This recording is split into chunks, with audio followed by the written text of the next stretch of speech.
Hey, what's happening, everybody? Welcome back, I guess. I mean, they're doing shows all the time. To Old Man Squad Fantasy Basketball. It's a mock draft show, but not a live mock. This is a mock review episode here on OMSFB. I am Dan Besbris, and you can find me on social at Dan Besbris and follow at Old Man Squad, the network feed.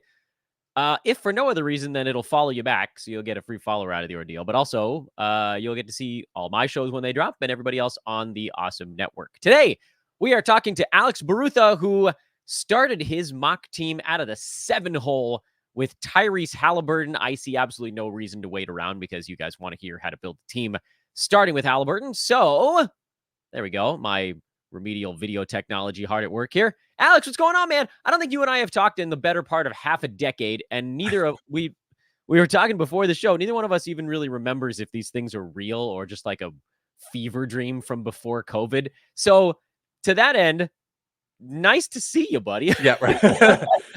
Yeah, you too, man. It's always cool to talk to again or meet people for the first time. Who knows? In the fantasy basketball space.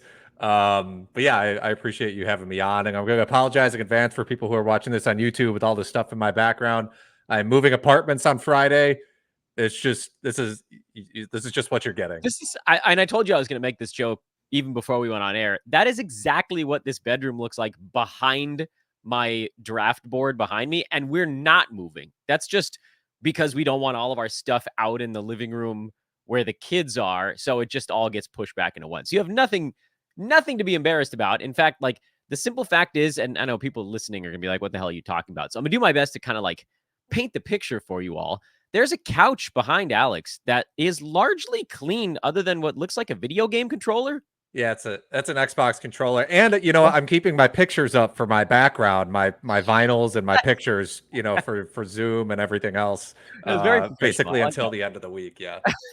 The professionalism is chef's kiss here on. I mean, you're in the right company because for a long time I just did shows where it was my unmade bed in the background, and it was only like 4 years ago that the FJ Fantasy guys sent me this poster board, and I was like, I can jam that into a bed frame, and now I have a backdrop. But anyway, let's talk fantasy basketball.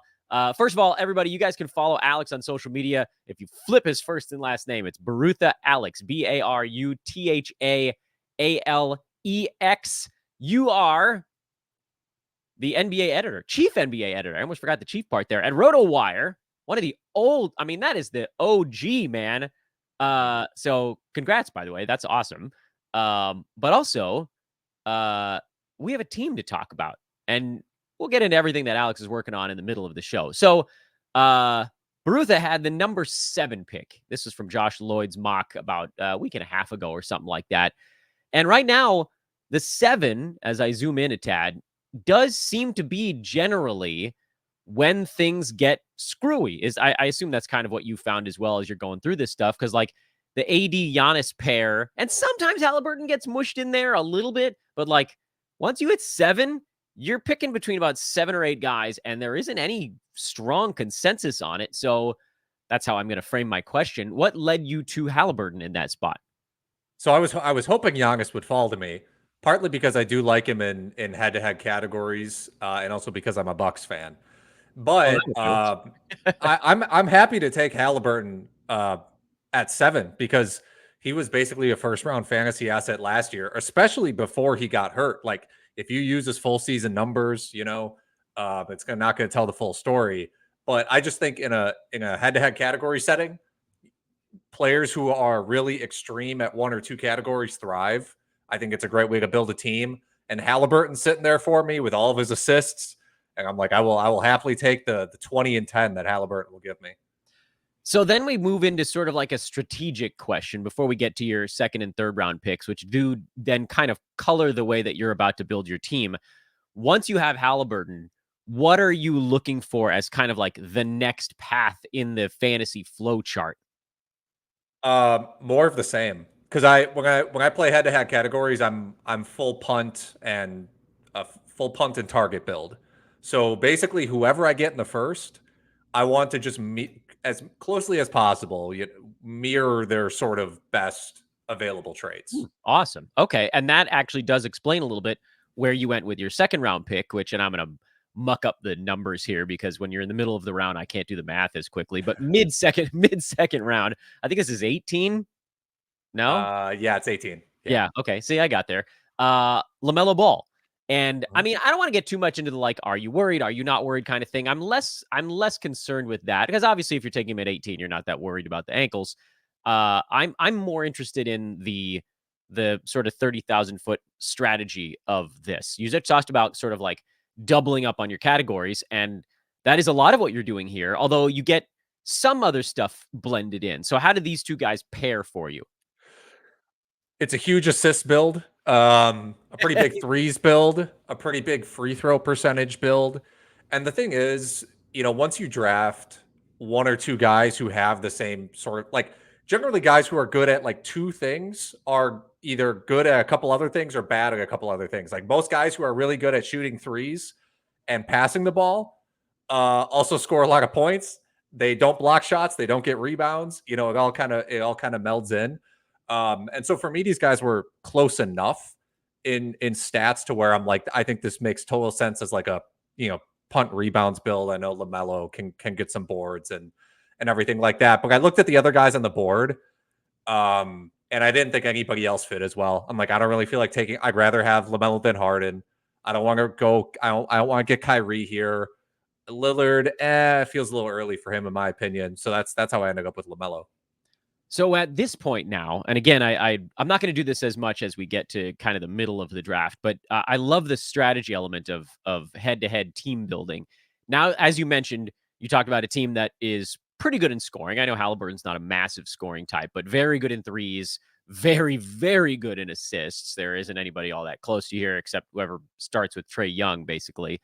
Very strong in free throws at this point, pretty darn strong in steals. Everybody that's watching on the screen can see who you pick next. But if we pretend for a moment that they can't, what are you now thinking about? You feel like you've got sort of 3 or 4. Are you looking to add your 5th and 6th strong categories? What is the next sort of strategy play for you after these two? So if you end up doing this type of build, like if you take Haliburton in the first round and you maybe follow up with someone like Lamelo or Harden or Lillard or whatever, obviously you're going with the assist build. There are not that many centers out there that are helping you in the assist category, like significantly. And so I think in the third round, you have to get your center. You just have to, because if you don't get your center in the third, you are going to have to wait a long time, and you're risking like, what if you miss on Draymond, and some other guys, for example, who might be there. But basically for me, it was between Alperen Sengun, who I ended up taking, who has the highest assist upside of pretty much anybody that's a center here. I also really thought about Towns, who went one pick after.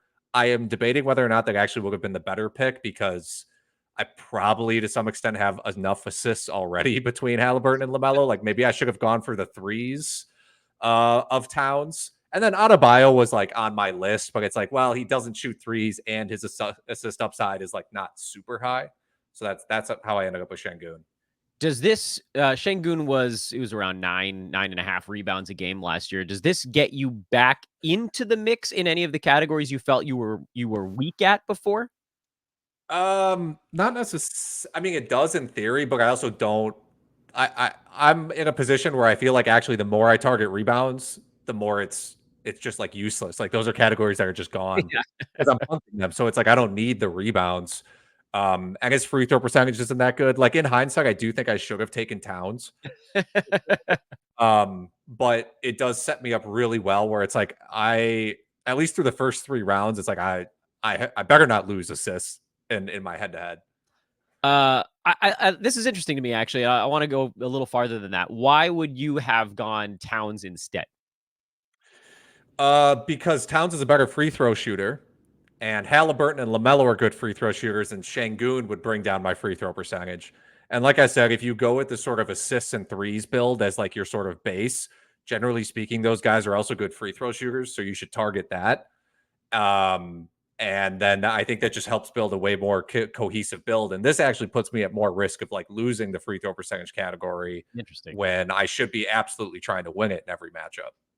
Your 4th round pick is one of the really fun ones, and that's Jalen Johnson, who, again, this is 42 at this spot. That's a pretty good spot to get Jalen Johnson. We've seen him going in the 30s in a lot of mocks. So forget again for a moment that I think everybody's going to be pretty pleased about. I'm assuming you're sort of happier than a pig, and you know what, that you got Jalen Johnson at 42 here.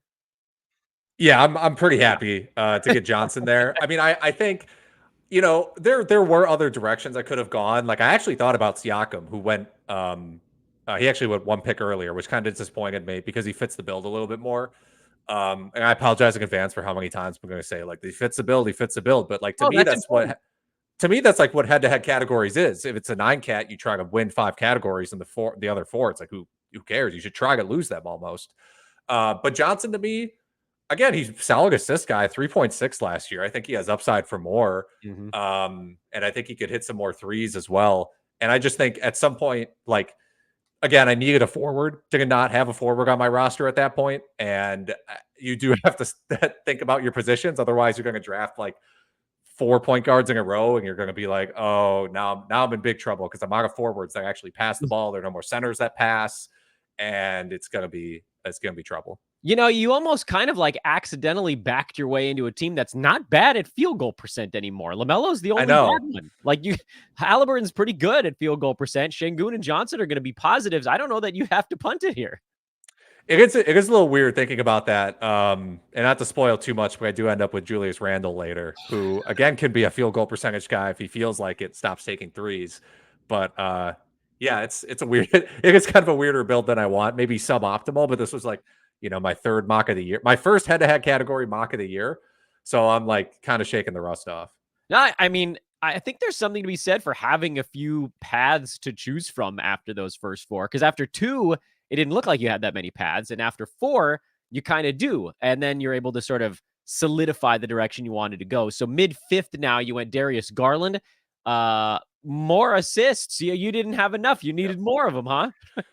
did not have enough assists. And I actually think that, so I think Garland is slipping in drafts a lot. I was pretty happy to get him here. I think that, last year for him, really derailed by injuries. I think he's a much better player than if you just use 8-cat per game, 61 he ranked. I think he's just better than that, especially in a category league where he might get you 7, 8 assists. And he's definitely going to hit some threes for you. Yeah. So, well, actually, let's do the next couple, and then I have another strategic question for you.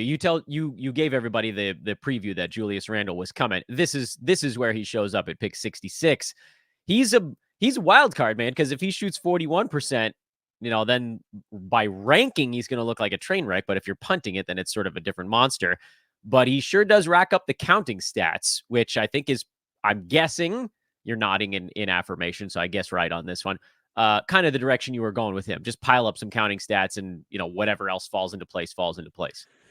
Yeah, you're at some point, it's just not that many of these guys in the league, period. But at some point, you run out of forwards who are averaging 5 assists a game or can average 5 assists a game.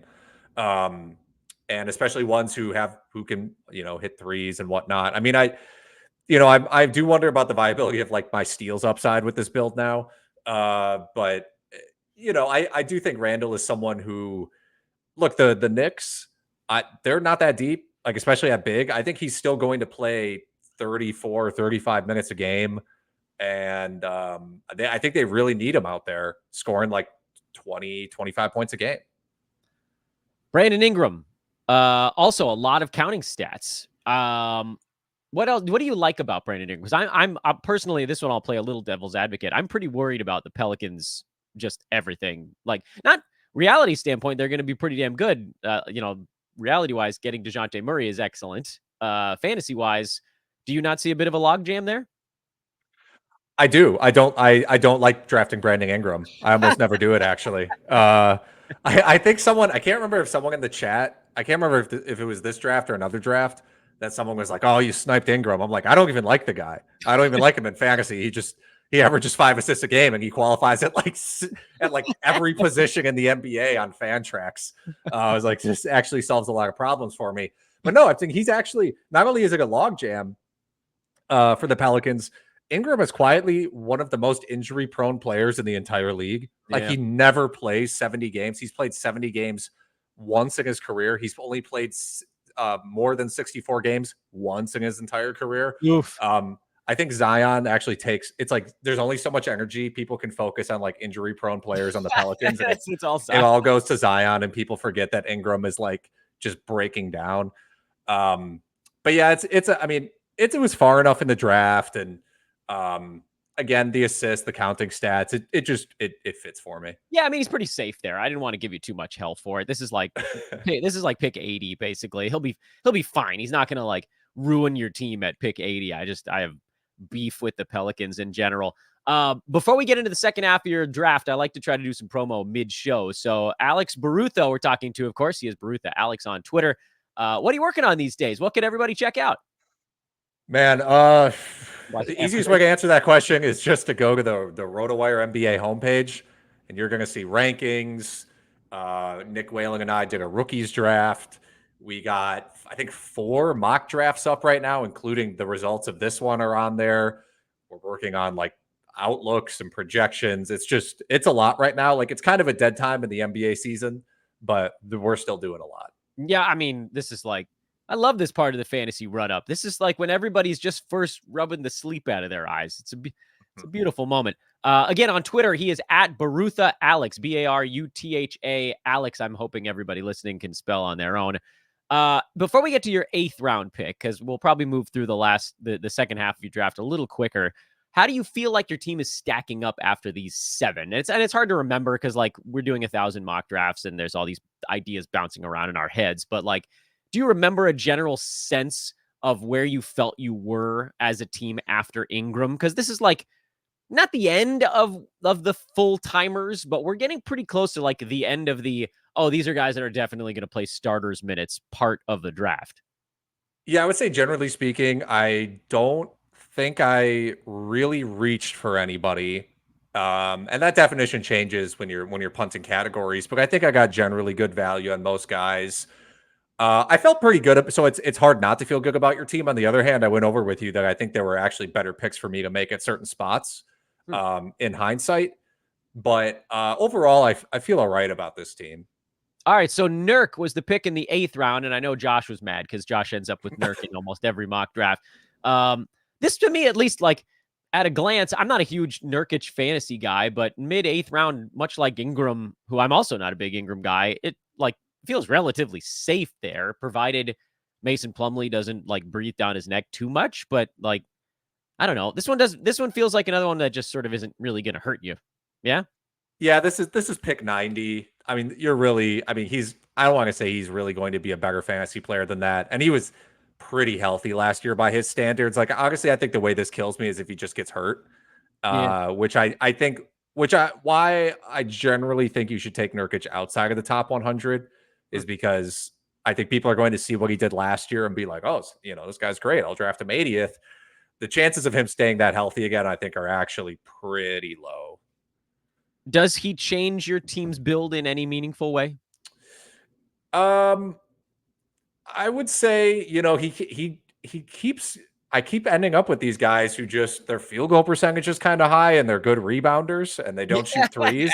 You accidentally. And I'm like, was this a mistake? The more I look at this team, I'm like, what am I? What is this going to work? Like, am I going to have the weirdest build of all time where it's like I'm winning assists and field goal percentage, which is not something that should happen? Your team is more well-rounded than you intended. I know. You fool. This is no roto draft. Chris Middleton was your pick in the middle of the 9th round. His health over the last few years drives me absolutely up the wall. For me, the question on Middleton is how early am I comfortable taking him knowing the risk involved? So I'm going to actually ask you that same question because, again, I've sort of lost the thread. This is like pick 102 or 3 or something like that. Yeah. Is this about where you're willing to take that plunge? Is this earlier than you normally do it, later than you normally do it? Where do you stand just overall on Middleton? Forget about even your team specifically. I honestly, I would take him earlier than this, but apparently you don't have to. So like, I'll just say right now, I think I've said this before, but if Middleton is available for me after pick 100, I am taking him in every single draft. I will have him on like every team if he's available for me after pick 100, because I do still think like, yes, he's injury prone. He's 33. He's the 3rd option on the Bucks now, but during that playoff series against Indiana, he was cooking for the Bucks. And a lot of people probably didn't watch that because I barely watched it and I'm a Bucks fan. But he was averaging like 25, 9, and 5 and doing it efficiently when like Dame and Giannis weren't even on the court. And this is someone who, like, do I think he still has upside to be like a 4th round guy? Probably not anymore. But like if he ends up as the 65th ranked fantasy player per game, maybe he plays 65 games for you, 100% you're getting value at pick 100. And to me, he becomes an option around pick 80. I would start considering Middleton. You're not at all concerned about the whole, like, didn't he have surgery in June? Both ankles. Yeah, both of them. Yeah. That's some old man stuff. It feels like the kind of guy that should be plastered all over my walls here, but I don't know. Like, I got burned by them, and maybe this is me falling prey to that thing that I always try to yell at people not to do, which is like, if someone screws you so hard in a fantasy league, don't ice them out completely. You just have to like try to turn the page on it. But I was part of that god awful Middleton year where it was like, oh yeah, he's just not quite ready to start the season. We're like, okay, sounds fine. Like, we'll see him 2 days in. And then it was like 6 weeks later and he wasn't back yet. Then he played for a week and then he was down for like another 5 weeks. And I was like, you know what? I don't know that this dude is ever going to be all the way there. But there comes a point with everybody at which they are values. So obviously I need to just freaking get over myself. Let's talk about Marcus Smart. I don't even want to talk about Middleton anymore. Dude has pissed me off lately. Marcus Smart at 114. It doesn't matter. Yes, right. You got it. 114. I did it. Yay for me. And speedy, sometimes intermittent math skills. Mark Smart, big time steals upside. Was that the attack point here for you? Pretty much, yeah. And I do think he will. You know, he's going to be off ball a decent amount. I think with Morant in the picture and Bane in the picture, so he should be able to hit some threes for me as well. And I think people have just forgotten about him. And I'm not gonna sit here and be like bounce back season for Marcus Smart. I picked him like 114.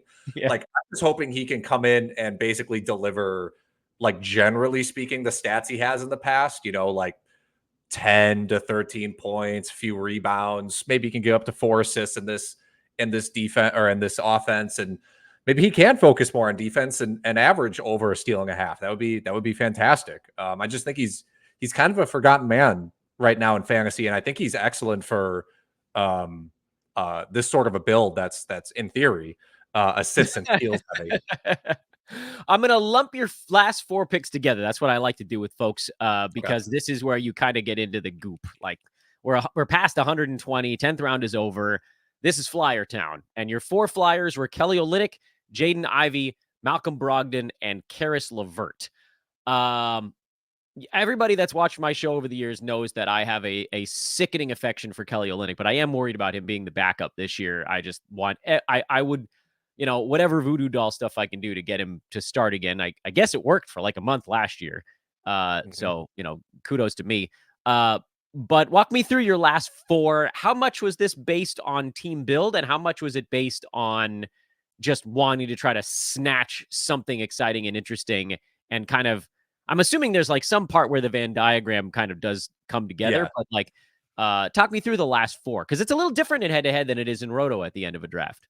Yeah, the Venn diagram analogy is good. I mean, for Olynyk, I'm with you on Olynyk. Like, his per minute fantasy production is absurd. Like, he's one of the better players in the entire NBA.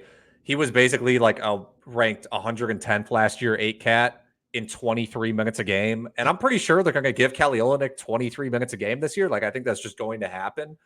And Pirtle's not like especially injury prone or anything, but they don't really have that many backup options, in my opinion. Like, Boucher does not seem to be like a thing anymore. Bruno Fernando is technically on the roster. He's not anything. I'm not like an Ochai Agbaji guy. Like, I think he might secretly be bad. And so I think they're actually going to play Olynyk a lot in the front court. Like, I don't think anybody's projecting this, but if Olynyk plays like 27 minutes a game for the Raptors, I wouldn't be surprised, which is why I drafted him. And he's a pretty good assist guy. The other guys, let's see, Ivy, that's just a talent bet. Like, that's just like, I hope the coaching is better in Detroit, and I hope he makes a leap and can just be better. That's pretty much Fair. it. That's fair. Brogdon, God, I wish he wasn't on a team. I wish he kind of just like didn't exist, because it makes it makes the analysis of Washington so difficult. Like, is he going to play? Is he not going to play? Like, does it take away from Poole? What is going on with Bob Carrington? It's so complicated. But drafting Brogdon at 151 when we know this is someone who has very good upside, like, who cares if he gets hurt? Like, if I draft him 151, who cares if they play him 20 minutes a game? I'll drop him. Who cares if he gets hurt 3 weeks in? I'll drop him. But what if he plays 29, 30 minutes a game and gives me that production for a month or something? That's huge because we know he can be excellent at fantasy. And then LeVert, I would say, like, not my best pick, but we have seen LeVert just step into more minutes when somebody gets hurt. Like, that's the thing about LeVert is there are certain guys on certain rosters like him where, like, if Garland gets hurt, if Mitchell gets hurt, if Max Strus gets hurt, who gets more minutes? Karis LeVert every single time. Who that was gets a more nice touches? rhyme, by the way. Karis That LeVert. was very Dr. Seussian of you. Who Was gets it? hurt? It's time for LeVert. Yeah, What- I should integrate that into my writing somehow Yeah, for when I'm I need advocating. more.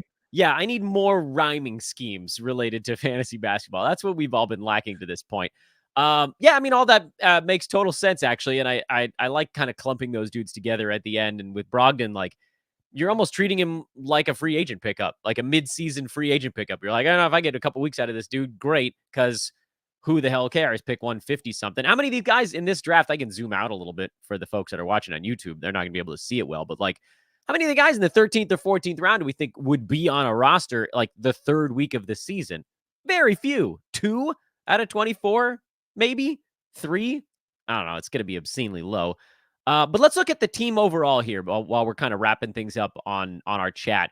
So you went into with Haliburton, you leaned into guards early, and then you sort of accidentally ended up with some pretty good field goal percent guys and bounced back into the discussion on that one.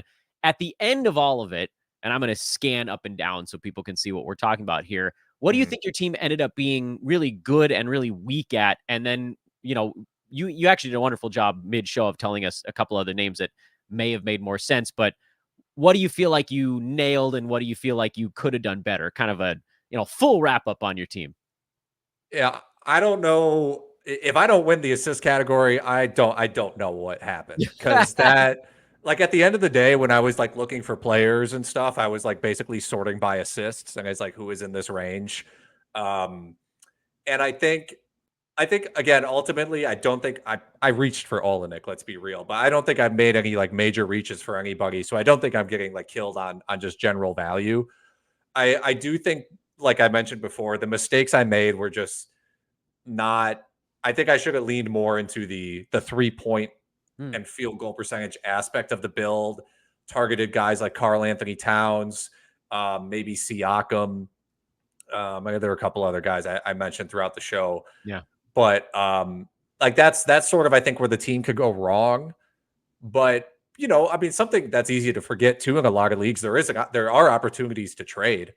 Like especially in category leagues, like someone gets hurt, maybe they're targeting rebounds. I'm like, hey, I got Yusuf Nurkic. Yeah, Do you have someone that passes the ball and hits threes? Like, let's just swap. So, that's something that I think is generally correctable in the trade market. And, maybe on the waiver wire as well, depending on what kind of happens there. Do you think Haliburton is an easier player to build around on head-to-head or roto, or is there no real difference for you? I think he's pretty equal, which is why I think he's just a great guy to draft regardless of roto or head to head, because his stats do end up rounding out very well. Yeah. Like, generally speaking, when you look at roto rankings, he's like going to be a top 10 guy. But he also exists in the extremes of, like, especially assists. And I think the guys who sort of operate in the extremes are guys you want to target in head to head, which is why I'm like happy to take Giannis, or wanted to take Giannis number 6. Cause I'm like, and I don't know whose team that was, Titus's team, that Giannis Holmgren start. I love that. It's, I maybe would have gone different later, but like, to me, that's the exact kind of thing you want to do when you draft Giannis, is like, just get another guy who's a shot blocker, a big man, that sort of a thing. Interesting. I love it. Alex, I know that you're counting on me to help you procrastinate on moving, but I am now going I'm now going to begin failing at my job. Everyone, first of all, before I say farewell, Go follow Alex on social. Again, it's Barutha Alex, Barutha Alex on social media. He is the chief NBA editor at RotoWire. And again, we can't really remember if we've done this before. We think maybe it was 5 or 6 years ago, but just in case it wasn't, Alex, thank you so much for coming on the show for potentially a first time. Can we do it again in like a month? Yeah, of course. Just DM me on Twitter like you did before. I'd be happy to. Beautiful. And if anybody has questions about the build or whatever, you can hit them on Twitter. You can also post it after the fact here in the YouTube comments. I can ping Alex if the question is for him. There's always a way to get a hold of us. One more time, Alex, thank you so much. Of course. Thank you. That was awesome. That was awesome. I don't know why I waited, half a decade between hanging out with Alex. Obviously, I am a scumbag. And now, truthfully, it's possible that I just thought we did it and maybe it never actually happened. That might have been the first time that he and I have done a show together. Either way, it won't be the last. That much I can promise all of you. Alex, incredibly knowledgeable. He also has some really good content going right now. He was acting like he wasn't like doing that many things, but also they're doing a lot of things. He's underselling himself. Chief NBA editor at frickin' RotoWire. He's doing something over there. So really, really sharp basketball mind, and just super grateful that not only was he willing to come on the show, but he had to accommodate me and my weird fluid schedule today as I'm like trying to drive my kid from thing to thing, to doctor's appointment, to back to camp, to getting back home. So he's the man. Follow him on social and give lots of thumbs up on the video to support Alex. It'll help me tangentially, of course, but obviously the thumbs up are predominantly for Alex. And certainly while you're doing that, again, do like the show. Subscribe. If you like the way we've been handling things here on the website, I'm really doing my best to try to kind of hit on everything as best we can, covering different mock builds, doing the live mocks. You guys can see me panicking in real time. We got the steals, we got the busts, we got the sleepers, we got all that good stuff. And the Yahoo board still hasn't changed, believe it or not. I don't know when it's happening. It's coming. All of a sudden, one of these days, as soon as we let our guard down, that's when that board is going to shift on us. And we got to be ready. Also, huge thank you to all of you out there who've been commenting and liking and subscribing and rating and reviewing, because this morning, the YouTube page cleared 1,000 subscribers already. We have been, we started in the dead of the basketball offseason, which was flat out idiotic, but that was just how timing worked. We've really only been like mass producing fantasy content hardcore here for like 2 weeks. This is incredible. I'm floored and blown away. I'm going to continue to try to get better. Like video tech wise, I'm aware that I am way behind the curve on this stuff, that you guys are just watching my head wobbling off to the side while there's a graphic of a mock draft in the screen. I got to get better at this. I know I do. I've been picking Josh's brain because Josh, his video stuff is freaking beautiful. It's probably going to be an off-season project. I'll be honest with you guys. I'm not going to lie and say I'm going to try to figure this out in the middle of the basketball season because I want to get the content out, and upgrading the way it looks is sort of like the second thing. But my hope is that by, the end of this coming season, most of you that are looking for me have found me, and then we can kind of slow down a little bit, in May and June this time around. Maybe not do a bazillion shows a week, maybe do 3 for the first time in forever. Spend that other time really figuring out how to make everything look better. So that'll be probably a 2025 off-season project. In the meantime, again, the point of this was just like, I'm floored. I'm so happy. I feel so grateful at how many of you guys have done those little things to help us get over these hurdles, to help us clear thresholds. And 1,000 subs on YouTube means that it can get monetized. So all these times that I've been like, I keep forgetting to leave a commercial break, that's always been for the recorded pod. Now it's for YouTube also. I will say, though, as a final thought on this one, while I'm thanking you guys 1,000 times, commercials pay better on traditional pod channels. So if you have a chance to listen to the ads on those, it is a little bit better for your favorite content creators out there, which I believe I am part of now. Coming up on Old Man Squad Fantasy Basketball, we got guests every day this week again. Tomorrow, we'll be talking to Alex Rickling, one of my favorite humans on earth, a fellow old man enthusiast, and he wants to talk about the back half of round 1 and how we're looking at it all wrong. That should be a lot of fun. He also has a few of his guys, some targets that he wants to get in there. We'll see how much we cover tomorrow with Alex. We'll also likely have a mock draft show tomorrow, since we haven't done one since the back-to-back live mocks on Thursday when they launched. So that'll likely be happening tomorrow as well. Wednesday, we'll have our first visit with an old buddy, Matt Lawson, back on the pod, one of the best dynasty minds out there. He'll come on, we'll give us some targets, we'll talk a little dynasty action. We got all sorts of things to cover. Later on in the week, I have a few things up my sleeve as well. Raphael Johnson of Roto World, he'll come on, talk about some of his targets. And then on Friday, if we can get the timing to work out, and I've been trying to figure this out for a few days, but timing is tough right now. My good buddy Red Bauer, who you guys have heard from a few times on the show already, he's been coming up with a way to draft Joel Embiid and win your fantasy league, even if Embiid misses time due to injury. It's basically like the error-proofing of Joel Embiid. If that doesn't get you your heart all aflutter, then I don't know what bleeping will. So that's what's coming up the rest of the week. We'll obviously have more mocks coming in.